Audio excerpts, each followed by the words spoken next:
Hello! Welcome to Little Story Seekers. My name is Connie and today we are in the book room again. Shall we get started? Shall we sing our hello song? Yes, let's. I'll count to 3 and let's get singing. Ready? 1, 2, 3. Say hello, low, low. Say hello, low, low. Wave your hands up high, wave them down low, low. Say hello, low, low. Say hello, low, low, low, low. Woohoo! Little story seekers, wave your hands up high, wave them down low, low. Say hello, low, low. Say hello, low, low, low, low. Woohoo!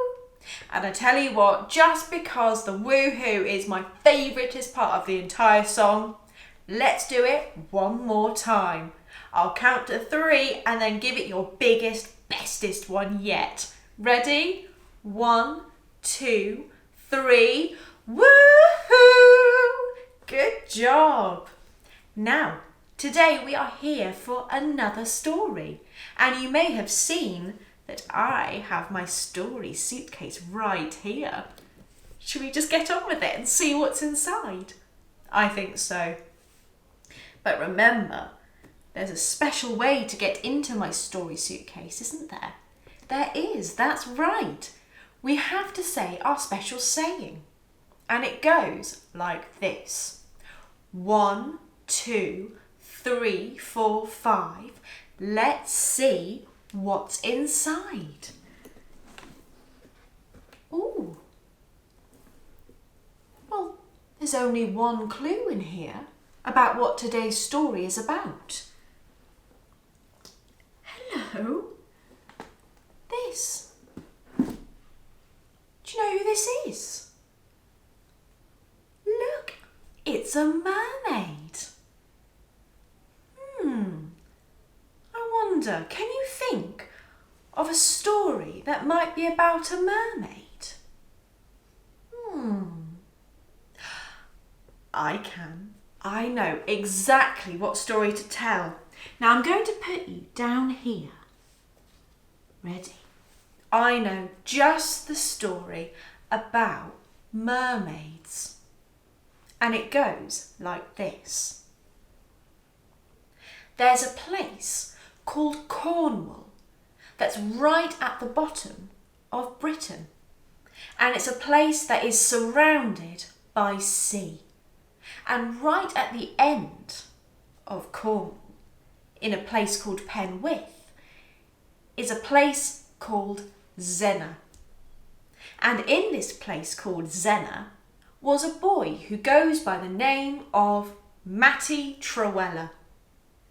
Well, he was Matthew to his mother, but Matty to his friends. And Matty was known as the best singer in the whole village. He had sung his entire life.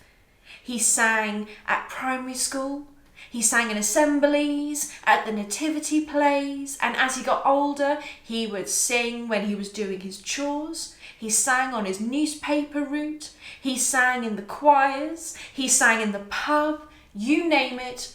If you saw Matty Trewella anywhere, he'd be singing. Now, Cornwall is known for its magical or mythical beings. We've got giants, we've got little creatures called knockers who live in mines and knock on the walls. We even have mermaids. And this story that I'm telling is about one of those. One day, in fact it was a Sunday, Matty Trewella and his family went to church, as they normally did. Matty was sat near the front so that everybody could hear his beautiful singing voice. Now, they just started singing one of his favourite songs when he heard a new singing voice. How strange. Zennor is quite a small place and everybody knows everybody there, Matty could identify every voice in the village. He knew that Mrs. Pascoe was a very high, reedy voice, and that Mr. Trebilcock was nice and low. This voice was like none he'd ever heard. Quietly, he just took a small glance over his shoulder, and there he saw a girl. Her hair was glistening black, and her eyes were deepest, darkest brown. And yet they reminded him of the sea at night. She looked at him and she smiled. Matty's face flushed pink, and he quickly turned around embarrassed and carried on singing. But he couldn't stop thinking about that pretty girl behind him. Who was she? He'd never seen her before. The rest of the week passed, and he didn't see that strange girl again. In fact, he wondered whether he'd made her up. But again it came back to Sunday, and there they were at church singing the songs, and he heard her voice come once more. He stole another look behind. There she was, with her beautiful hair and her glistening eyes, and she was singing with the sweetest voice you've ever heard. This time, Matty was determined to know where she had come from, so as soon as church was over, he decided to follow her. He made his way down through the village, and he made his way through the coast. He could not believe that she had walked this far, and yet she hadn't turned around. He carried on walking with her until they came to the sea. Out of nowhere, the fog descended and Matty couldn't see her again. This was getting stranger and stranger. The third Sunday, Matty was in church singing with his beautiful voice, turned around, and there she was, again looking at him with her beautiful eyes and singing with that sweet, sweet voice. This time, Matty was determined to find out exactly where she went. And this time, as she walked out of the village, through the countryside and to the sea, she sang as well.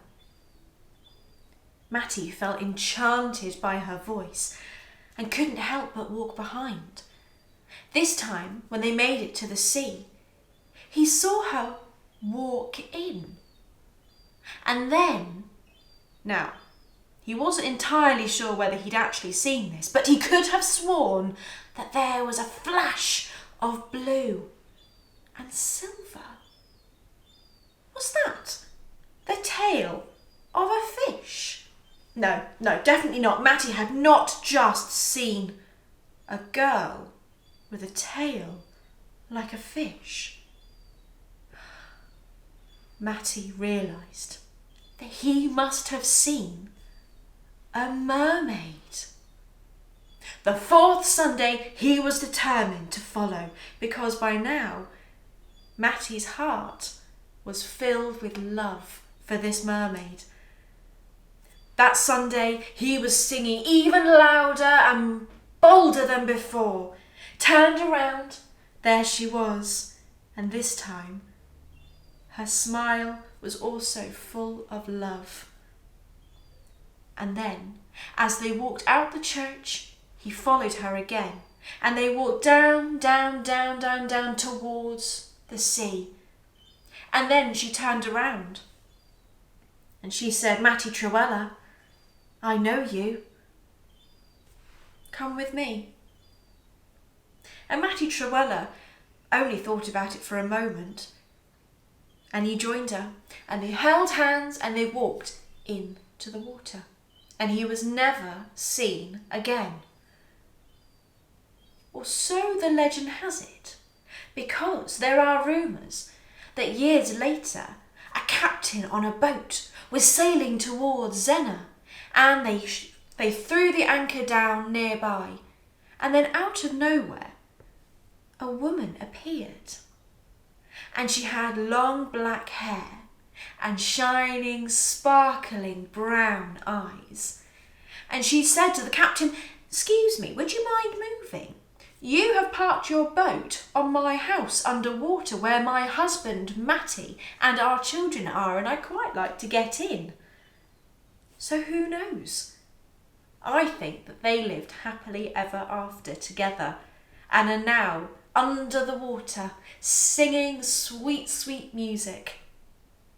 And that is the story of Matty Trewella and the mermaid. It's a lovely story, isn't it? It's actually based on a folk tale called the Mermaid of Zennor. I tell you what, because folk stories are stories that are told in the way that I've just told a story to you now, it means there are lots and lots of different versions. Why don't you go and have a research and see if you can find other stories like this, or another version of the Mermaid of Zennor? Now, what do you think Matty Trewella saw as he walked into the sea? There are so many things under the water to find, aren't there? Do you think he saw a crab, maybe? Or do you think he saw shoals of fish? Or maybe, do you think, and this is my favourite, do you think he found a starfish? Or maybe, do you think he saw a dolphin? There are lots of those around Cornwall. Or maybe a shark. Can you imagine seeing a shark? There are sharks in Cornwall, you know. They're called basking sharks. Don't worry, they're not dangerous. They've got big, wide mouths, and all they eat is tiny little creatures called plankton. They don't want to eat humans. Or could you imagine if he saw whales? Massive whales underwater. They have a different kind of singing voice as well. Maybe he sang with the whales and with the dolphins. I wonder what a shark's singing voice sounds like. Speaking of being on the ocean, I know a really good song that we can sing about being on the sea. It's got some really fun action, so you can join in. And I'll sing it 2 times, so that if you don't get it the first time, you can try it on the second. Are you ready? I'll count to 3. 1, 2, 3. Sailing east, sailing west, sailing over the ocean. You better watch out when the boat begins to rock, or you'll lose your lunch in the ocean. It's a bit of a silly one, isn't it? Maybe you have different actions you can do to them. Should we give it one more go? Brilliant. Ready? 1, 2, 3. Sailing east, sailing west, sailing over the ocean. You better watch out when the boat begins to rock, or you lose your lunch in the ocean. Ooh! Good job for joining in. Well, it looks like that we have come to the end of our session. It's been really fun, hasn't it? We've learned all about a boy called Matty who lived in Cornwall and ran off with a mermaid. Can you imagine? I wonder what his singing voice was like. I bet it was absolutely brilliant, and hers must have been gorgeous. And then we talked about what he might have seen. Maybe a fish, or a shark, or maybe even a dolphin. And then we did sing that very silly song, didn't we, about getting a bit seasick on the ocean. Before I go, I have a book recommendation for you. This is the Puffin Book of Fantastic First Poems. It's so good. I really believe that poems should be fun for everybody, and this one has some brilliant ones in it. Poems are great to tell people or for adults to read to you. Have a look in here and see which one might be your favourite. Enjoy it. And so, now we've come to the end of the session. And you know what that means, don't you? It's time to sing our goodbye song. Are you ready?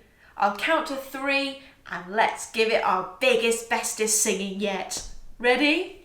1, 2, 3. Say goodbye, bye, bye. Say goodbye, bye, bye. Wave your hands down low, wave them up high, high. Say goodbye, bye, bye. Say goodbye, bye, bye, bye, bye. Woohoo! Little story seekers, wave your hands down low, wave them up high, high. Say goodbye, bye, bye. Say goodbye, bye, bye, bye, bye. Woohoo! Good job.